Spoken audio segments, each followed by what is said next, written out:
మతంలో ఏ మతంలో అయినా స్త్రీల మీద జరిగిన వివక్ష, స్త్రీలను చూసిన విధానం మీద మాట్లాడుతూ మనుస్మృతి మీద ఆల్రెడీ మనం ఒక 2 ఎపిసోడ్లు చేసాం.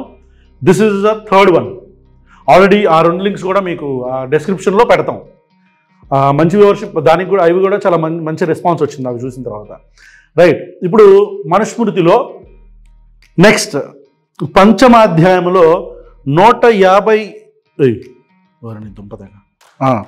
పంచమాధ్యాయంలో 154, 55, 56కి సంబంధించిన వర్సెస్ ఇవి పంచమాధ్యాయంలో. ఓకే, ఇప్పుడు డైరెక్ట్గా ఈ శ్లోకం నాస్తి స్త్రీనా పృథగ్న్యూన్యూ ఎలకతం అసలు మనకు ఎందుకులే కానీ మనం డైరెక్ట్గా అర్థం చెప్పేస్తా. ఓకే, తండ్రి తనను ఎవరికిచ్చి వివాహము చేయునో, ఆడపిల్లల గురించి మాట్లాడుతున్నాడు. ఆడపిల్లల తండ్రి తనని ఎవరికి ఇచ్చి వివాహము చేయునో, తండ్రి అనుమతిపై సోదరుడైనను వివాహము చేయునో అతనిని తాను జీవించి ఉన్నంత వరకు సేవింపవలనే కానీ వ్యభిచారము చేయరాదు. అంటే అర్థమైందిగా, మళ్ళీ చెప్పేదే ఉంది అర్థం. తండ్రి అయినా అన్న సోదరుడైనా సరే ఈ ఆడపిల్లలకు పెళ్లి చేస్తే బ్రతికున్నంతకాలం అతనితో ఉండాలే కానీ వ్యభిచారం చేయరాదు అన్నాడు. ఈ వ్యభిచారం అంటే ఇక్కడ 2-3 అంటే, ఒకటి ఇంటెన్షనల్గా అంటే లైక్ కన్సెన్షువల్ సెక్స్ కావచ్చు, లేకపోతే సెక్స్ వర్క్ కావచ్చు కదా. ఇతని ఉద్దేశం వ్యభిచారం అంటే ఖచ్చితంగా సెక్స్ వర్క్తో పాటు కన్సెన్షువల్ సెక్స్ అంటే ఇష్టపడి ఇంకొక వ్యక్తితో సెక్స్ చేయటం కూడా ఇతను వ్యభిచారం కిందే చేయరాదు అన్నాడు కదా. అది ఆ కాంటెక్స్లోనే మనం చూడాలి. అయితే ఇది ఒక ఇండివిజువల్ స్పేస్, అంటే మ్యారేజ్ అయిన వ్యక్తి ఇంకొక వ్యక్తితో సెక్స్ చేయాలా వద్దా అనేది వాళ్ళ వ్యక్తిగత జీవితానికి సంబంధించిన మ్యాటర్ కదా. అయితే దానిలోకి వెళ్ళే ముందు అగైన్ వీ హ్యావ్ టు మనం చాలా డీపెస్ట్ టర్మినాలజీస్ వాడుకుంటూ అది కన్సెంట్ ఉందా లేదా, లేకపోతే వాళ్ళ మెరైటల్ లైఫ్ ఎలా ఉంది, ఉంటే వాళ్ళు ఎలాంటి రిలేషన్షిప్లో ఉన్నారు, ఓపెన్ రిలేషన్షిప్లో ఉన్నారా లేదా, లేకపోతే క్లోజ్డ్ రిలేషన్షిప్ అంటే లివ్ ఇన్ రిలేషన్షిప్లోనే క్లోజ్డ్ రిలేషన్షిప్లో ఉన్నారా, లేదా మెరైటల్ రిలేషన్షిప్లో ఉన్నారా, ఏంటి అనే దాన్ని బట్టి చూడాలి. అంతేగాని పెళ్ళయింది కాబట్టి ఈ అమ్మాయి ఏం చేయాలనేది అగైన్ ఆ డిస్కషన్లోకి వెళ్తే మళ్ళీ మేము ఫెమినిస్టులు, మాలో ఉన్న ఫెమినిస్టులు నిద్రలేచి ఈ టాపిక్ని వేరే కిందకి వెళ్ళిపోతారు. I'm going to the second lane. Okay, అయితే ఇక్కడ మీరు అబ్జర్వ్ చేస్తే బిట్వీన్ ద లేన్స్ ఇది కేవలం అమ్మాయిలకు మాత్రమే చెప్పారు, అబ్బాయిలకు చెప్పాల. ఏంటి, అబ్బాయిలు ఇలాగే ఉండాలని ఒకవేళ మీకేమైనా తెలిస్తే అబ్బాయిలకు కూడా చెప్పినట్టు మీరు పెళ్ళైన అమ్మాయితోనే ఉండాలి, వేరే వాళ్ళతో ఉండకూడదు అని చెప్పని అది మీరు దయచేసి ఈ కామెంట్లో పెట్టచ్చు. వివాహ సమయాలలో మంగళమునకై చెప్పు స్వస్తి మంత్రాలు ప్రజాప్రతిని ఉద్దేశించి చేయు హోమం కంటే, వివాహం కంటే ముందు చేయు వాగ్దానమే భర్తకు ఆమెపై అధికారం ఇస్తున్నది. అంటే వివాహంలో చెప్తారు కదా స్వస్తి మంత్రాలు, ఈ హోమం చేసేటప్పుడు ఇవన్నీ చేస్తారు కదా, అప్పుడు భర్త మీద అధికారం వస్తుందంట. అమ్మాయి మీద, భార్య మీద భర్తకి అధికారం వస్తుందంట. భర్తకు ఆమెపై అధికారం ముందు చేయు వాగ్దానమే భర్త, ఆ వాగ్దానం చేయగానే భర్తకు భార్యపై అధికారం వచ్చేస్తుంది. ఈ అధికారం ఏంటో నాకు అర్థం కావట్లేదు. అసలు ఫస్ట్ ఆఫ్ ఆల్ ఒక అమ్మాయి మీద ఒక వ్యక్తికి, అది ఎవరైనా సరే, లేకపోతే ఒక అబ్బాయి మీద అమ్మాయికి అధికారం ఇస్తున్నాం అన్నారు అనుకోండి, ఏమంటాం మనం? అట్లా కుదరదు. ఇప్పుడు తల్లులకి వీళ్ళందరికీ కోపాలు వచ్చేస్తాయి. ఏంటి మీ అబ్బాయిని కంట్రోల్ చేస్తుందంట కానీ ఎవరన్నా అన్నారు అనుకోండి, ఆ మాటను కూడా డైజెస్ట్ చేసుకోలేరు.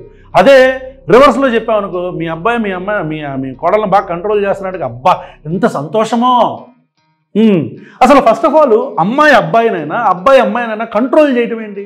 ఈ అధికారం అంటే అధికారాన్ని ఏమంటారు తెలుగులో? ఇదే తెలుగు కదా. అధికారం అంటే అసలు ఫస్ట్ వాళ్ళ మీద అజమాయిషి ఎందుకు చేయాలి? అధికారం ఎందుకు ఉండాలి? అధికారం ఉండటం ఏంటి? స్వేచ్ఛగా బతకాలి కదా. ఒక రిలేషన్షిప్ అంటే ఇద్దరు చాలా స్వేచ్ఛగా ఉండాలి కదా.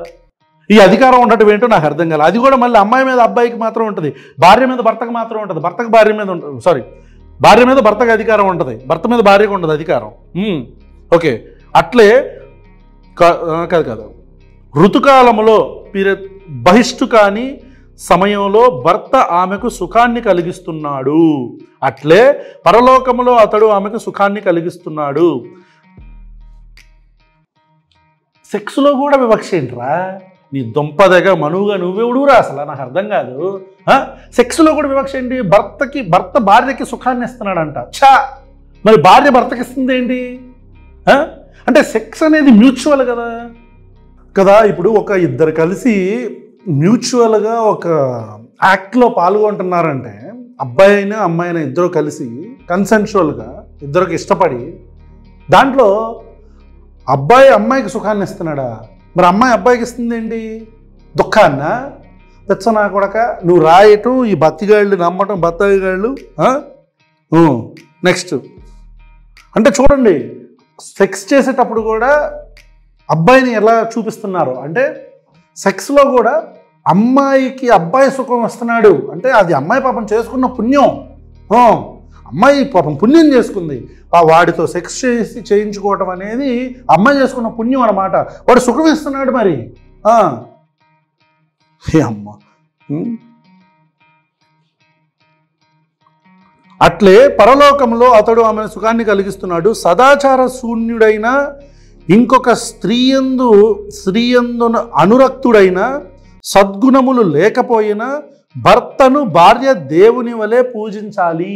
చూసారా, మొన్న సెకండ్ పార్ట్లో మనం గుర్తుందా ఏంటి చెప్పుకున్నాం? అమ్మాయి ఏమో వాడి ఫిజికల్ అపీరెన్స్ని బట్టి కాకుండా వాడి ఎబిలిటీస్ని బట్టి కాకుండా వాడు ఎలా ఉన్నా సరే మగోడైతే చాలు, అమ్మాయిలకి బై బర్త్ అలాంటి ఒక గుణం ఉంటుంది, వాళ్ళకు పుట్టుకతో వచ్చిన గుణం అది. అబ్బాయి అయితే చాలు వాడితో వెళ్ళిపోదామని చూస్తారు, భర్తని అన్యాయం చేసేసి భర్తని చీట్ చేసేసి అనేది ఒక రకంగా ఏంటి అదే కదా రాసింది వాడు ఈ మనవులుచ్చా. ఇక్కడ మాత్రం చూడండి, అమ్మాయి మాత్రం అంటే అబ్బాయి వర్షానికి వచ్చేసరికి చూడండి ఎలా అయిపోయిందో. అబ్బాయి సదాచార శూన్యుడైనా అంటే వాడికి ఆచారం కట్టుబాట్లు ఏమీ తెలియకపోయినా, ఇంకొక స్త్రీ యందు అనురక్తుడైనా అంటే ఇంకొక స్త్రీ అంటే ఇష్టపడి కోరికలు ఉన్నోడైనా, సద్గుణములు లేకపోయినా, ఆడి ఎదవ పరమ సొంత అయినా సరే భర్తను భార్య దేవుని వలె పూజించాలి. ఎందుకు భర్త దేవుడు అని చెప్పేసేయి. అరే మనువుగా అరే రుచ్చా చెప్పరా, భర్త దేవుడు అని చెప్పు. అంటే వాడు ఎంత ఎదవైనా సరే, వాడికి సద్గుణాలు లేకపోయినా, ఆచార కట్టుబాట్లు తెలియకపోయినా, వాడికి వేరే అమ్మాయి మీద ఆశ ఉన్నా, భార్య మాత్రం భర్తను దేవుడి వల్లే పూజించాలంట. ఎందుకురా భార్యని పెడతాం, అమ్మాయిని ఎందుకు పెడతాం? అమ్మాయి ప్లేస్లో ఏదన్నా ఒక స్లేవ్ అని పెట్టచ్చుగా. దాసి బానిస అవి కూడా ఉన్నాయిలే మనకు, దాసులు దేవదాసులు అవి ఉన్నాయిగా. కనీసం అబ్జర్వ్ చేశారా మీరు? కనీసం ఆడవాళ్ళని అంటే భార్యలని రిలేషన్షిప్లో ఉండే అమ్మాయిలని కనీసం మనిషిలాగా కూడా చూడట్లేదు వీడు. అంత దారుణంగా స్త్రీల మీద వివక్ష ఉంది ఈ మనుధర్మశాస్త్రం అనే పుస్తకంలో, ఈ మను అనే లుచ్చా రాసిన పుస్తకంలో. దీన్ని విమర్శిస్తే, ఈ మనుధర్మశాస్త్రం విమర్శిస్తే బత్తాయిలు పిసికేసుకొని రసం కార్చేసుకొని పాడేసుకుంటారు. అది నెక్స్ట్ అమ్మా, దేవుడి వల్ల పూజించాలి. స్త్రీకి భర్తృ శుశ్రూష తప్ప ఇంకొక యజ్ఞం లేదు. అంటే భర్తని పూజించుకోవటం, ఆయన నామస్మరించుకోవటం, ఆ నామాన్ని స్మరించుకోవటం, ఆయనకి తమను తాము అర్పించుకోవటం తప్ప ఇది వేరే పని లేదు. ఇంకొక యజ్ఞం లేదంట. అది యజ్ఞం వాళ్ళకి చూసారా మీరు భర్తని మంచిగా చూసుకోవడం మీకు యజ్ఞం. మీ గురించి మీరు పట్టించుకోక్కర్లా. వాడు వేరే అమ్మాయితో వెళ్ళినా మీరు భర్తను మాత్రం మీరు యజ్ఞంలాగా అన్ని పూజించాలా. వాడు వేరే అమ్మాయితో వెళ్ళిపోతున్నా సరే, కానీ అమ్మాయి మాత్రం పుట్టుకతోనే వాళ్ళకి ఆ హ్యాబిట్ ఉంటుంది. మీరు వెళ్ళారా పక్కన పెట్టండి, ఫస్ట్ ఆఫ్ ఆల్ ఆ క్వాలిటీని పక్కన పెట్టండి. మీకు బేసిక్గా పుట్టుకతోనే ఇది ఉంటుంది అన్నమాట. వచ్చానా కొడుకు. ఈ పుస్తకాన్ని మరి అంబేద్కర్ గారు తగలబెట్టకపోతే ఇంకేం చేస్తారు? ఇంకొక వ్రతం కానీ ఉపవాసం కానీ లేదంట. పాపం ఇదే వ్రతం వాళ్ళకి. భర్తను చక్కగా సేవించు స్త్రీని స్వర్గలోకంలో అందరూ గౌరవింతురు. భర్తను చక్కగా చూసుకున్న స్త్రీని స్వర్గలోకంలో అందరూ గౌరవిస్తారు. భార్యను చక్కగా చూసుకున్న భర్తకేమో స్వర్గలోకంలో రంభా వరసి మేనకలు ఉంటారు, డాన్సింగ్ నెంబర్స్కి. భర్త పరాయణమైన స్త్రీ తన భర్త బ్రతికి ఉన్నా చనిపోయినా అతనికి ఎటువంటి అప్రియాన్ని చేయరాదు. భర్త బతికున్నా చచ్చిపోయినా ఈ అమ్మాయి అతనికి ఎటువంటి అప్రియాన్ని చేయరాదు. అంటే భర్తని తలుచుకుంటూ తన శేష జీవితాన్ని గడిపేయాలా. ఓకేనా? దీనికి కాంట్రరీగా ఇంకో స్టేట్మెంట్ ఉంటుంది. కాంట్రరీగా దీనికి అమ్మాయిలు ఎలా ఉండాలనేది కూడా చెప్పారు. ఇది అమ్మాయిలు ఎలా ఉండాలో చెప్పారు కదా, అబ్బాయిలు ఎలా ఉండాలో కూడా చెప్పాడు. అబ్బాయికి అంత మంచి ఫెసిలిటీ అనుకున్నారు చెప్తా మీకు. నెక్స్ట్ 157, 58. భర్త చనిపోయినచో పతివ్రతయగు భార్య కందమూల ఫలాల చేత జీవనం సాగించవలను. అర్థమైందా? భర్త చనిపోతే ఇప్పుడు మనకి కందమూల ఫలాలంటే ఇప్పుడు కంద, చామగడ్డ, ఆలుగడ్డ, మనం బంగాళాదుంప, చేమదుంప, ఈ దుంపలు ఇవి ఉంటాయి కదా, వీటిల్ని తింటూ చక్కగా తన శేష జీవితాన్ని గడిపేయాలి భర్త చనిపోతే. అలా చేస్తున్నందుకు ఆవిడికి మంచి చక్కగా ఒక పేరు పెట్టారు. ఏంటో తెలుసా? పతివ్రత అని. భర్త చనిపోయిన తర్వాత ఒకవేళ వేరే పెళ్లి చేసి పతివ్రత కాదు అమ్మాయి. ఇందుకే మనకి తాను చనిపోవు వరకు ఓపిక కలదై నియమంతో నుండి బ్రహ్మచారిణి అయి పురుషుని కోరిక ప్రవర్తించవలను. పురుషుని కొరకు ప్రవర్తించక అనేకాని సహస్రాని కుమార బ్రహ్మచారిణి. అంటే తను జీవితకాలం భర్త చనిపోతే బ్రహ్మచారిణికి ఉండిపోవాలి. ఇంకెవరితో ఆ అమ్మాయి ఫిజికల్ రిలేషన్ పెట్టుకూడదు, పెళ్లి చేసుకోకూడదు, అంటే విడోగానే ఉండిపోవాలి. ఓకే, మన కందుకూరి వీరేశలింగం పంతులు గారు, కందుకూరి వీరేశలింగం గారు కావచ్చు, రాజా రామ్మోహన్ రాయ్ కావచ్చు, ఈశ్వర్ చంద్ర విద్యాసాగర్ గారు కావచ్చు, వీళ్ళందరూ ఈ సోషల్ రిఫార్మర్స్ వీళ్ళందరూ కూడా ఈ విడో మ్యారేజెస్ని ముందుకు తీసుకొచ్చి, అంటే భర్త చనిపోతే ఈ ఆడపిల్లల పరిస్థితి ఏంటి, అంటే వీళ్ళు వాడిని తలుచుకుంటూ చచ్చిపోయిన వాడిని తలుచుకుంటూ ఇలాగే ఉండాలా, వీళ్ళకి ఇంకో జీవితం లేదా అని ఆలోచించి, లేదు కలిసి ఉన్నప్పుడు ఓకే, బతుకున్నప్పుడు ఓకే, కానీ చనిపోయిన తర్వాత ఈ అమ్మాయి ఇలా జీవితకాలం అంతా ఇలా ఏడుచుకుంటూ తెల్లచీరలు కట్టుకుంటూ ఇలాగే ఉండాలా, ఎందుకు ఉండాలి, బొట్టు పెట్టుకుంటూ అమ్మాయికంటూ కోరికలు ఉండవు, ఆశలు ఉండవు అని చెప్పని విడో మ్యారేజెస్ని ఎంకరేజ్ చేసినందుకు కందుకూరి వీరేశలింగం లాంటి వాళ్ళని కూడా తరిమారు మన సొసైటీలో. అంత దారుణమైన వ్యవస్థ ఉన్న సొసైటీ అప్పట్లో. ఈ మను అనే లుచ్చా లాంటి ఇలాంటి వాళ్ళే, ఈ లుచ్చా నా కొడుకు లాంటి వాళ్ళే ఈ కట్టుబాట్లను తీసుకొచ్చారు. భర్త చనిపోతే భార్య తెల్లచీర కట్టుకొని ఏమీ అలంకరించుకోకుండా చక్కగా ఆయన నామస్మరణ చేసుకుంటే బ్రహ్మచారిణిగా ఉండాలి. అలా ఉంటే పతివ్రత, లేకపోతే పతివ్రత కాదు. ఒకవేళ ఈ మనుధర్మశాస్త్రం ఇష్టపడే బత్తాయి గాళ్ళు ఎవడన్నా ఉంటే మీరు మీ ఇళ్లల్లో మీ భార్య మీ అక్కలు కానీ చెల్లెళ్ళు కానీ, లేకపోతే మీకు తెలిసిన మీ రిలేటివ్స్లో కానీ మీ సర్కిల్లో కావచ్చు, ఎవరైనా ఆడపిల్లలు భర్త చనిపోయినా, ఆ భర్త ఇంకొకళ్ళతో ఎవరైనా చూసుకొని వెళ్ళిపోయినా, లేదు వెళ్ళిపోయినా సరే నువ్వు వాడినే పూజించాలంటారా? లేదు చచ్చిపోయినా సరే జీవితకాలం ఎట్టాగే బతుకంటారా? లేకపోతే చక్కగా లేదమ్మా నీ లైఫ్ నీది, నువ్వు కూడా నీదంటూ జీవితం ఉంది, దాన్ని నువ్వు అనుభవించాలి అని చెప్పని ఆ అమ్మాయిని మళ్ళీ పెళ్లి చేసుకోమంటారా?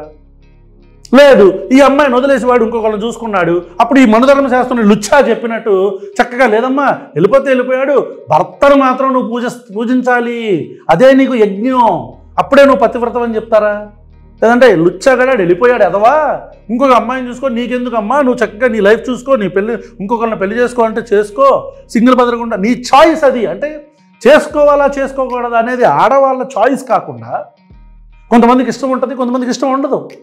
చనిపోయిన వాళ్ళని అలాగే గుర్తు చేసుకుంటూ పాపం వాళ్ళు లవ్ మ్యారేజ్ చేసుకున్న వాళ్ళు, లేకపోతే ఇష్టపడిన వాళ్ళు అయితే బాగా కొంతమంది అలా కంటిన్యూ చేస్తారు వాళ్ళ జీవితాన్ని కదా, అది వాళ్ళ చాయిస్. ఆడవాళ్ళకి ఆ చాయిస్ ఇవ్వకుండా నువ్వు అలా ఉంటేనే పతివ్రతవి, లేకపోతే పతివ్రత కాదు. ఈ లుచ్చా చెప్తాడు. మరి ఈ లుచ్చా చెప్పిన మాటలను వినేవాళ్ళు ఇంకెంత పెద్ద లుచ్చాలో అర్థం చేసుకోవాలి మనం. నెక్స్ట్ ఏమంటాడంటే, బాల్యంలో బ్రహ్మచారులై వివాహము చేసుకొనని వాలకిల్యులు మొదలగు అనేక బ్రాహ్మణ వంశములు సంతతి లేకుండగానే పుణ్యలోకములను పొందునందువల్ల, అంటే ఈ వాలకిళ్ళు అనేవాళ్ళు బ్రాహ్మిన్స్లో ఒక తెగ కావచ్చు అప్పట్లో, వాళ్ళకి సంతానం లేకపోయినా సరే బ్రహ్మచారులుగా ఉండి వాళ్ళు బ్రహ్మచారులుగా ఉంటారంటే వాళ్ళకి సంతానం లేకపోయినా వాళ్ళకి స్వర్గలోక ప్రాప్తి ఉంటుంది అని చెప్తున్నాడు.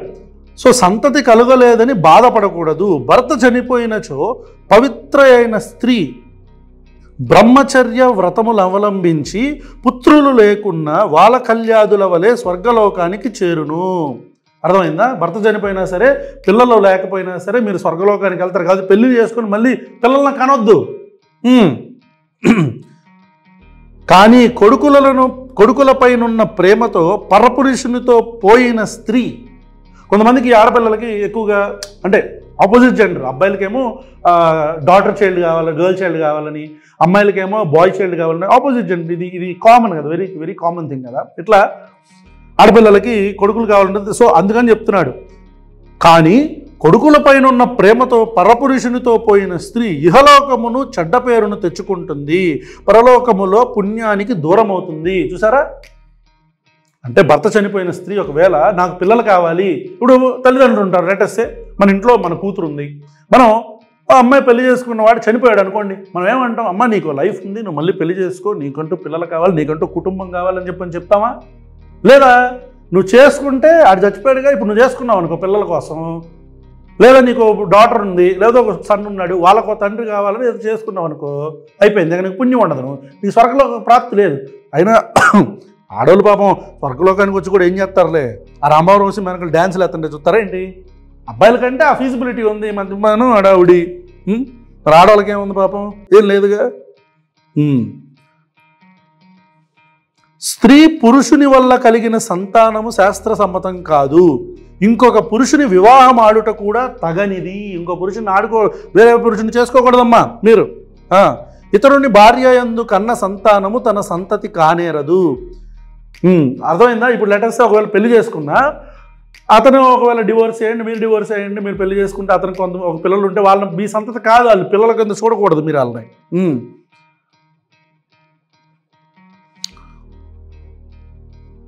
పరపురుషునితో వ్యభిచారం చేసినందువల్ల స్త్రీ ఈ లోకంలో నిందకు గురి అవుతున్నది, పరజన్మలో నక్కగా పుట్టి అనేక రోగాలచే పీడింపబడుతున్నది. ఇవన్నీ మీరు అర్థం చేసుకోవాల్సింది ఎన్ని అబ్బాయిలకు ఉండవు. ఆ స్త్రీ మరణాంతరం భర్తృలోకాన్ని పొందుతున్నది. స్త్రీ ధర్మాలను నడుచుకొని వాక్యాలతో భర్తను కోరు స్త్రీ ఇహలోకములో గొప్ప కీర్తిని, పరలోకములో భర్తృలోకాన్ని పొందుతుంది.